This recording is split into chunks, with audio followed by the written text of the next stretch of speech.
আৰু আমি কেতিয়া পালন কৰো 28 ফেব্ৰুৱাৰী 28 ফেব্ৰুৱাৰীত আমি কি কৰো প্ৰত্যেক বছৰে ৰাষ্ট্ৰীয় বিজ্ঞান দিৱস নেশ্যনেল সায়েন্স ডে পালন কৰো কেতিয়াৰ পৰা কৰিছো জানানে 1987 চনৰ পৰা 1987 চনত মনত আছে নে তোমালোকৰ কি হৈছিল দেখিছিলা নে নাই দেখিছিলা কোনে দেখিছো 1987 জন্ম হৈছিল এই 1987 তোৰ জন্ম হৈছিল নে স্যাৰ গালি ভিডিও হৈ আছে স্যাৰ গালি ভিডিও হৈ আছে কোনা আমি কিয় পালন কৰো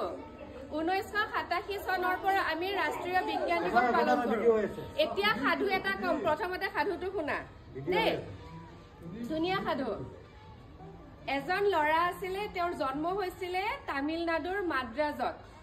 দেই সেই লৰাজন পঢ়া শুনাত খুব চোকা আছিলে তাৰ পাছত কি হল তেওঁ যে ইমান চোকা তেওঁ ধৰিলা তোমালোকে এতিয়া ক শ্ৰেণীৰ পৰা পঢ়িছা নহয় তেওঁ ক শ্ৰেণী দুমাহমান পঢ়া পাছতে সব জানি গল একো জানিবলৈ বাকিয়ে নাই আমনি পায় বহুত চোকা কাৰণে তাৰ পাছতে শিক্ষকে কি কৰিলে ক শ্ৰেণীৰ পৰা প্ৰথম শ্ৰেণীলৈ পঠাই দিলে প্ৰথম শ্ৰেণীটো দেখোন দুদিনমান শিকাৰ পিছতে তেওঁ সব শিকি হল এনেকে শিকি গৈ গৈ তেওঁ 10 বছৰ বয়সতে সব শিকি পেলাইছিলে ক্লাছ 10 লৈকে যিমান লাগে তোমালোকৰ কেই বছৰ 10 বছৰীয়া ল'ৰা ছোৱালী আছা নাই ইয়াত আছা ক্লাছ 10 লৈকে শিকিব পাৰিবানে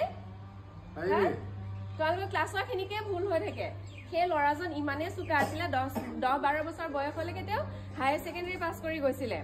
তাৰ পাছত তেওঁটো এতিয়া পঢ়িয়ে থাকিব লাগিব হয় না নাই পঢ়ি আছে পঢ়া কমপ্লিট হল তাৰ পাছতে আহিলে চাকৰিৰ কথা এই কোনে কথা পাতি আছো